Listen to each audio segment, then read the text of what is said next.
Assalamualaikum. My brothers and sisters, we were asking a question. Are you prepared or are you ready to be a spouse? Whether it's a husband or a wife. Are you ready to be a spouse? Do you have what it takes to be a husband? Do you have what it takes to be a spouse? Many young children, as they're growing older, they get to the age of 15, 16, 18, 19, and they start saying, I want to get married. Are you serious? Do you know the qualities that are required for a person to qualify to be a spouse, for a person to qualify to be a husband or a wife? There are qualities that are needed, and subhanAllah, many people, because they are sexually active and because maybe they're feeling like, they're ready to be a father somehow, or they want to be a mother, or they just want to be sexually active, they want to get married. That is not a qualification for you to be material worth being a spouse. Remember this. So, number one, do you know how to interact with people? Do you know how to speak to people? Have you learned how to talk to others? Do you know how to communicate? If you don't have communication skills, you cannot succeed in a marriage. You're not yet ready to get married. You might think, I've been dating, I've been doing this, I've been doing that. It's very different. You need to know how to communicate, number one. You need to know how to talk, how to come across. You need to know how to word things. You need to know when you want something, you don't just blurt it out as though you're addressing, someone who's of no value. The most valuable person in your life, the person who in your family who has high value, your own spouse, you will be addressing. So you've got to know how to speak. And I think many men don't actually bother. They don't even care. And a lot of women as well, they don't care how it comes out. They say it as it is because that's their spouse, that's the husband, that's the wife. Say it as you want. That is not how it should be. It is supposed to be said in a way that is very attractive. It makes one feel the love, feel the kindness, feel the care within the statement. So you know how to talk to someone. Then number two, you need to be very, very patient. Patience is the cornerstone. Patience is a quality that is required for you to be qualified as a person ready to get married. If you don't have patience, I'm sorry, you're not yet ready. So it doesn't mean that just because you're sexually able, you can now get married. No. If you don't have patience, you don't know how to talk to people, I think you need to hold on. You need to do courses on this. Be very patient. There will be statements that are said. There will be things. There will be problems. There will be issues. How do you address them? They say you be responsible. And I heard one of the scholars say recently that responsible is such a good term. When they say the men are responsible, they should be able to respond. Whenever things go bad, you can respond properly. So you respond in an able fashion. Hence, responsible. Wow, mashallah. Obviously, being responsible is far broader than that. But it is definitely within the meaning of it to say, when something goes wrong, you need to be able to respond in a proper way. So, if you don't have patience, you end up divorcing people. You end up not realizing that the problems can be resolved. The matters can be resolved. You need to learn to be slightly selfless. Don't be selfish. If you're selfish, you're not going to get along even with the best of the globe. You won't get along because you're selfish. So, like I say, it doesn't mean that now I'm 20, 21, 22, I need to get married, 25, whatever you are, 26. No.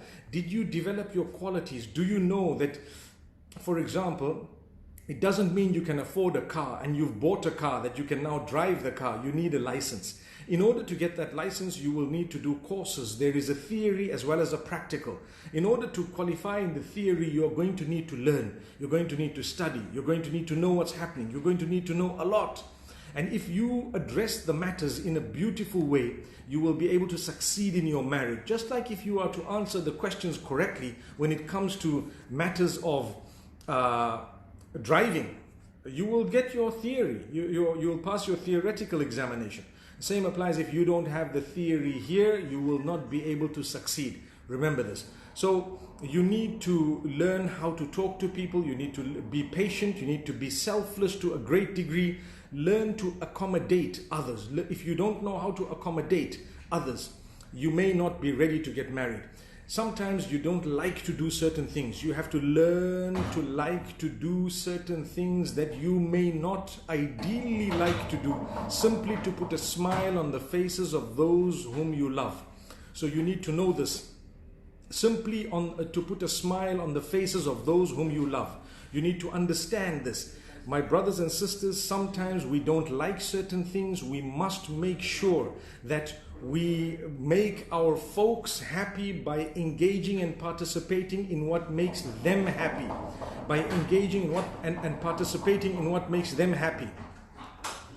So this is the reason why it's important for us to actually develop these qualities before we get married.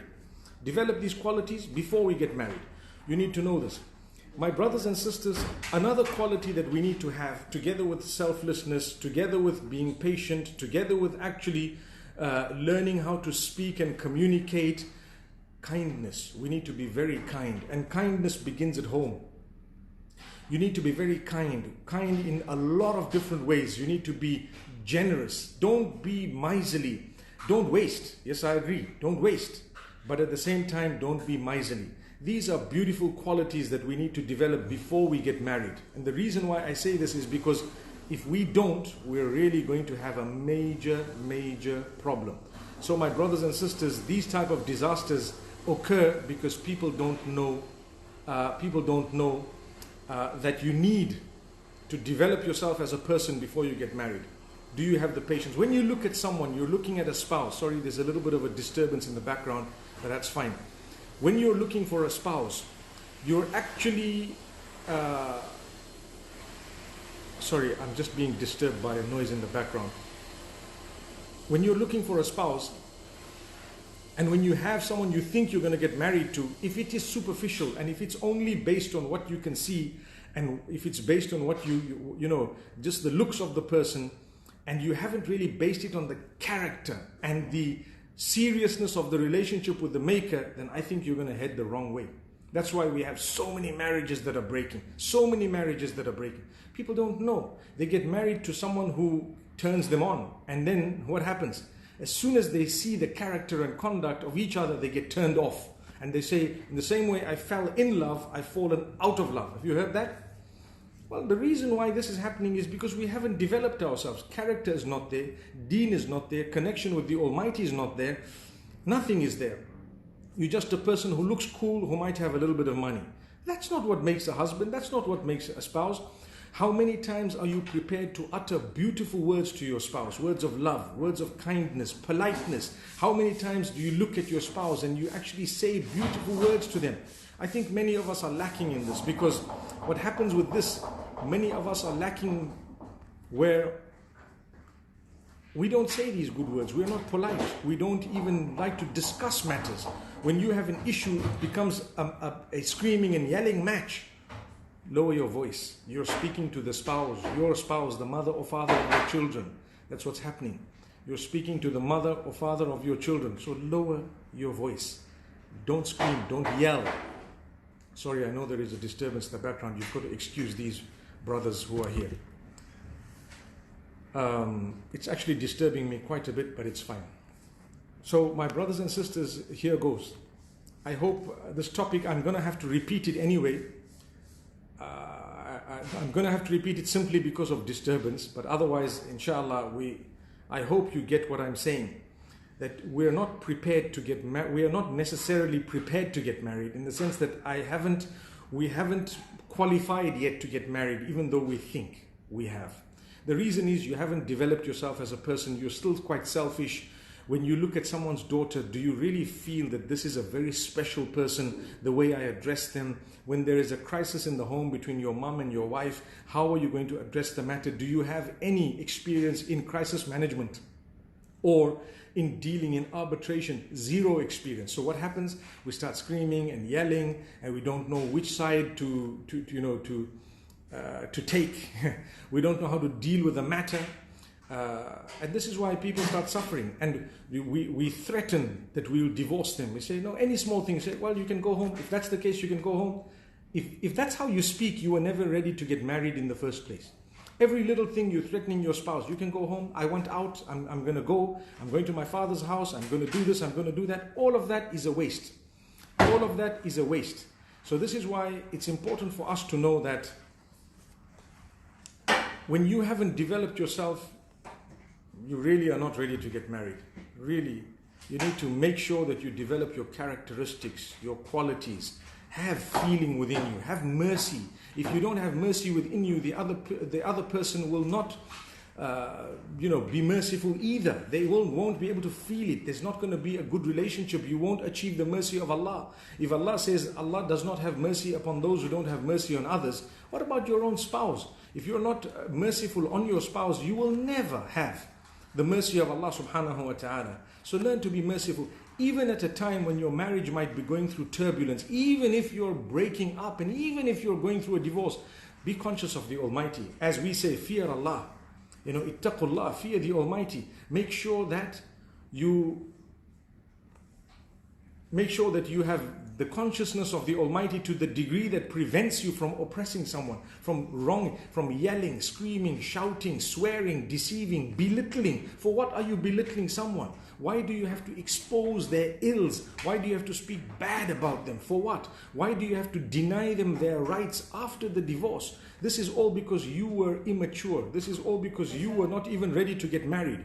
This is all because you were not ready to get married in the first place. So it's something really serious, my brothers and sisters. We need to make sure that we are developed in this way prior to us getting married. Subhanallah. That's food for thought. Inshallah, we'll continue with this discussion on another occasion. Unfortunately, I had a little bit of disturbance here, and I tried to give the brothers a signal that I was live, but I think they wanted to be live with me. So alhamdulillah, not a bad idea. May Allah bless all of you and grant you goodness and open the doors. My brothers and sisters, be sensitive.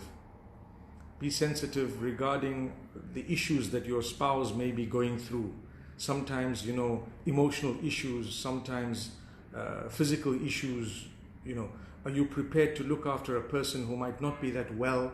To you, is a spouse just a slave, a worker, a person who's going to bring food for you every day? Is that what a spouse is all about? If that's the case, it's not a spouse you're looking for. You're looking for a maid or a servant. You're looking for a cook, perhaps. You're looking for a person, a cleaner, someone who can do your laundry. That's what you're looking for, not a spouse. A spouse is someone whom you're ready to help, they're ready to help you. When it comes to food and drink and cleaning and cooking and everything, we're all responsible for it. MashaAllah, a lot of times you'll have one of the spouses who will volunteer to do it, while the other one must cheer them on and must help them wherever possible. It doesn't mean because they volunteered that it means it's not your duty at all. But rather it is the collective duty of the inhabitants of the home to ensure that the home is clean, to ensure that the food is there, to ensure it's a collective duty. So each one plays his or her role, and the other will support the one who played another role, and vice versa. So remember this, my brothers and sisters, and in this way you will definitely have a happier home. You need to learn to love the sacrifices that are made by your spouse for you, and there are many. You need to be sensitive. There are some people who get married and their lives don't change, so they bring their wives or possibly husbands sometimes to distant lands, to a far off place, to a different suburb, a different location, no friends, no family, and they leave them all alone and go and play with their friends. Whether they're playing football, whether they're just watching it, whether they're playing any other game, whatever it is, even if they're just on their phones all day. Why did you get married? You should have married your phone. You were just a person who was impatient. That's all. You just needed a woman, or you might have just needed the opposite sex. That's it. Not for marriage purposes, for something else.